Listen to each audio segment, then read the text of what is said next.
Punk Revolution now. Today we're going to be reviewing Taylor Swift's album Red. Taylor's version. Taylor's version. What the heck does that mean? What is it? Why is she re-recording her albums and re-releasing it? Well, you might have seen some headlines and some little snippets of articles or whatever tweets you're seeing about, some very dramatic, beautiful story about Taylor Swift being this creative artist who put her heart into her music, and then the corrupt record labels and managers screwed her over with these sneaky contracts to screw her over, and Taylor Swift says, no, I'm gonna own my music and re-record it so I can take the power back.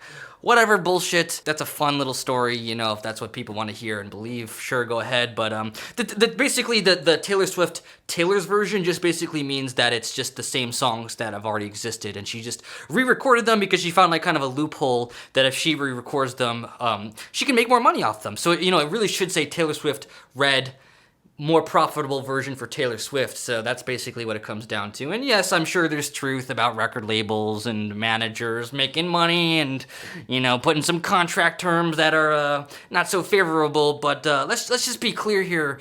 99% of record labels, how it goes is basically the musician gives the masters to the record labels, and the record labels in turn helps that person become famous and get their music out there, okay? And now we know Taylor Swift has hundreds of millions of dollars, is extremely famous, and yes, the masters are, the record label owns the masters. I can't say I feel too bad for her because she's like literally one of the most famous people on the planet and has a fuck ton of money. It's not like the record label particularly screwed her over that bad because she seems to be doing pretty good from this deal. But she can make an argument that she deserves to own the masters. I think that's a very good argument. There's plenty of artists who feel that way.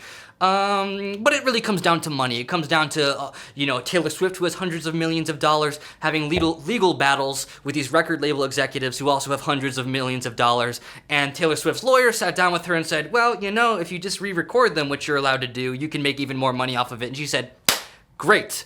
There's nothing about social justice here, nothing about, fighting the capitalist machine or whatever, because she literally is like the top 0.01%. She is fucking filthy rich, probably makes more money than the record label executives, so whatever. And that's what this all comes down to. And Taylor Swift has always been doing this shit. She's always been just bluntly chasing money and trying to appropriate, themes of social justice to kind of justify her doing it, like her battles butting head to head with Spotify about wanting Spotify to pay artists more.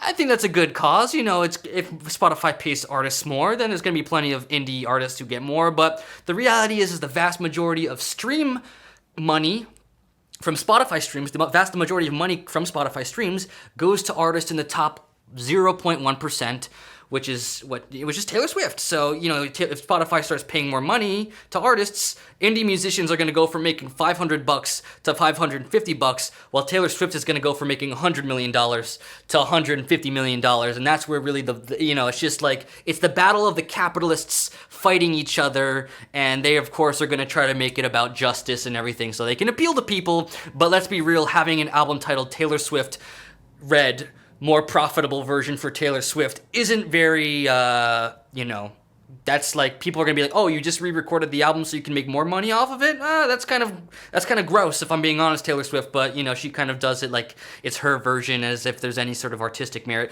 Maybe throw a 10-minute song in there, and people are gonna think that's some sort of artsy thing, because they didn't know songs could be longer than 4 minutes. Whatever, if you've been following Taylor Swift, this is not new. She did this, back with her, she had a lyric about throwing shade at the gays or whatever, even though she's not gay, after people were criticizing her for, being apolitical and Trump winning the election or whatever, she decides to say something about throwing shade at gays. And then, musically also, with Red, she released that, incorporating like dubstep trends in her music when that was getting popular. In Reputation, she was kind of just copying a bunch of other artists who were doing this like, badass evil person in music who doesn't give a fuck, sociopath thing. She kind of copied that trend and put it in her music. Folklore, she was copying the folky elements of like Phoebe Bridgers and Lana Del Rey and everybody else who's getting involved.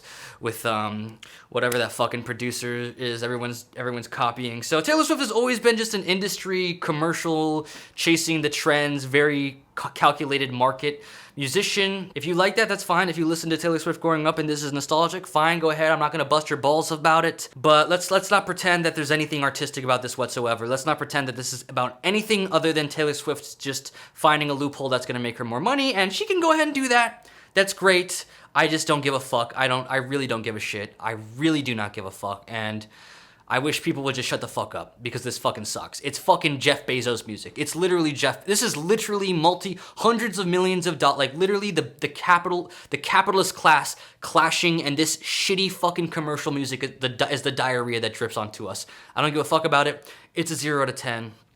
Thanks for watching. Punk Revolution now.